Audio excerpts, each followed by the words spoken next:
আল্লাহ রসুল সাল্লাল্লাহু আলাইহি ওয়াসাল্লামের প্রতি কিভাবে ওয়াহী এক শুরু হয়েছিল।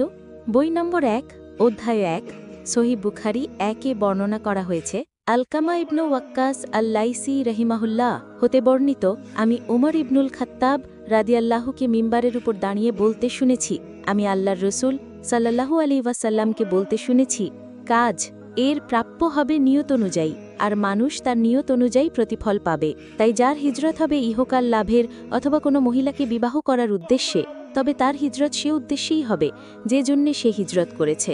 বই নম্বর 1 অধ্যায় 2 সহিহ বুখারী 2-এ বর্ণনা করা হয়েছে, উম্মুল মুমিনিন আয়েশা রাদিয়াল্লাহু হতে বর্ণিত, হারিস ইবনু হিশাম রাদিয়াল্লাহু আল্লাহর রসুল সাল্লাল্লাহু আলাইহি ওয়াসাল্লামকে জিজ্ঞেস করলেন, হে আল্লাহর রসুল, আপনার নিকট ওয়াহী কি রূপে আসে?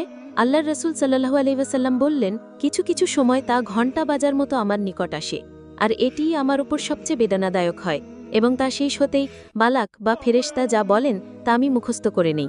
আবার কখনও মালাক মানুষের রূপ ধারণ করে আমার সাথে কথা বলেন, তিনি যা বলেন আমি তা মুখস্থ করে নেই। আয়েশা রাদিয়াল্লাহু বলেন, আমি তীব্র শীতের সময় ওয়াহী নাজিলরত অবস্থায় তাকে দেখেছি, ওয়াহী শেষ হলেই তার ললাট হতে ঘাম ঝরে পড়ত।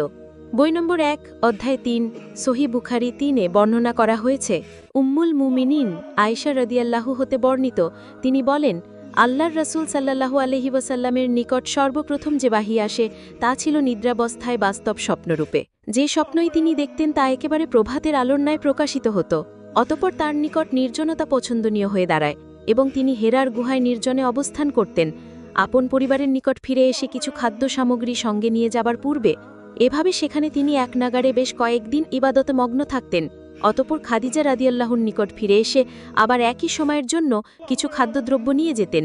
এভাবে হেরার গুহায় অবস্থানকালে তার নিকট ওয়াহী আসলো। তার নিকট ফেরেশতা এসে বলল, পাঠ করুন। আল্লাহর রসুল সাল্লাল্লাহু আলাইহি ওয়াসাল্লাম বললেন, আমি পড়তে জানি না। তিনি সাল্লাল্লাহু আলাইহি ওয়াসাল্লাম বললেন, অতঃপর সে আমাকে জড়িয়ে ধরে এমনভাবে চাপ দিল যে আমার খুব কষ্ট হলো। অতঃপর সে আমাকে ছেড়ে দিয়ে বলল, পাঠ করুন। আমি বললাম, আমি তো পড়তে জানি না।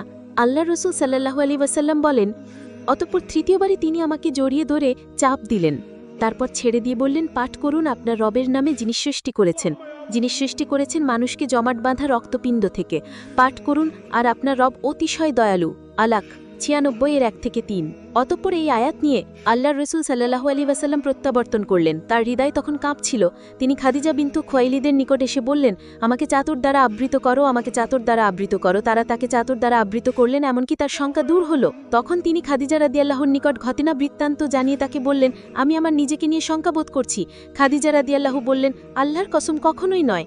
আল্লাহ আপনাকে কখনোই লাঞ্ছিত করবেন না। আপনি তো আত্মীয় স্বজনের সঙ্গে সদাচারণ করেন, অসহায় দুস্থদের দায়িত্ব বহন করেন, নিঃস্বকে সহযোগিতা করেন, মেহমানের আপ্যায়ন করেন এবং হক পথের দুর্দশাগ্রস্তকে সাহায্য করেন।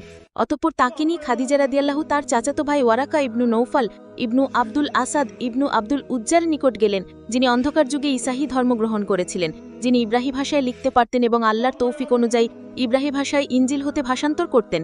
তিনি অতি বৃদ্ধ এবং অন্ধ হয়ে গিয়েছিলেন।